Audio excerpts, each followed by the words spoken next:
All right, this is the fun part. We got our tank set up, we got the salinity right, the temperature is right on line. Now it's time to add livestock.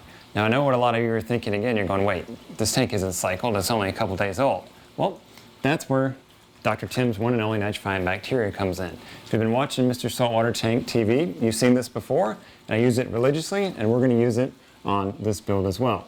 Now in this case, we have 3 blue-green chromis. These are strong fish, healthy fish that actually came out of the owner's other tank. Now remember, if we just put these fish in here without any bacteria, the tank would cycle, ammonia nitrates would go to high levels, be painful, and potentially kill these fish. Not a good thing. It's cruel and unusual punishment. So we use the Dr. Tim's nitrifying bacteria and make the cycle very, very small, if we see any at all, make these fish completely safe to be in here. So since everything's set, all we gotta do is dump these guys in their new home. They're gonna feel like they're getting a Christmas gift because they've been in a little 2-foot cube, frag tank, put in the bacteria, and then let it roll. I wanna pause for a minute and talk about responsibility when it comes to cycling your tank. Because that's the thing a lot of people get the wrong impression. They say, well, I just added bacteria in a bottle product, and I can throw in all the fish that I want, and my tank will be cycled in days. This is not the point of starting and cycling your tank with a bacteria in a bottle product.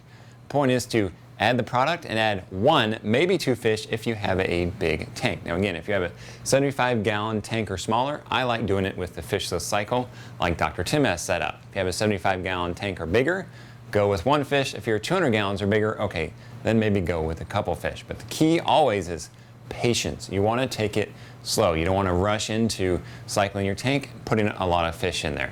So even though if you're going to use a bacteria in a bottle product, you still want to exercise patience, take things slow, and be a responsible fish keeper. Now that the tank was built, let's talk about the gear that's on the tank. Flow is provided by 2 Ecotech Marine MP60s on either end of the tank. I also put 2 MP40s on the back wall of the tank to help move water around.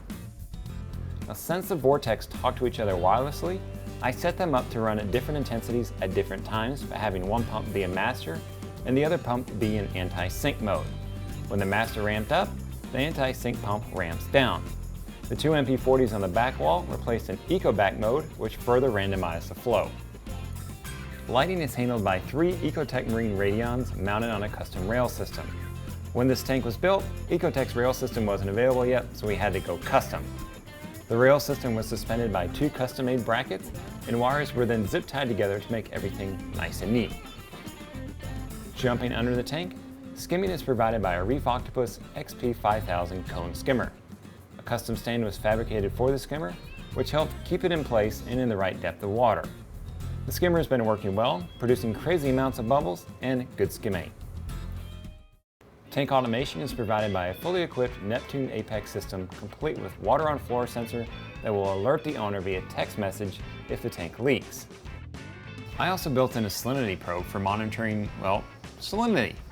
Other notable items in the tank automation category are a WXM wireless box so that the EcoSmarts can automatically be switched to different modes and different intensities throughout the day.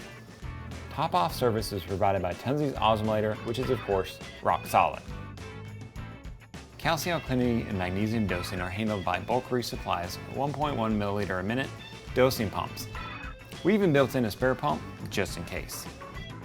A bulk resupply dual carbonate GFO reactor helps keep a handle on nutrients in the tank. And of course, this reactor is driven right off the return pump.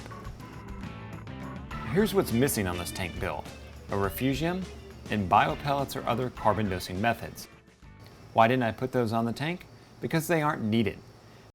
Nutrient levels in this tank naturally stay very low because I took care not to overstock the tank and the owner manages the tank correctly. The result is, well, this is how the tank looks today. One word describes it: fantastic. Corals are brightly colored and growing out very well.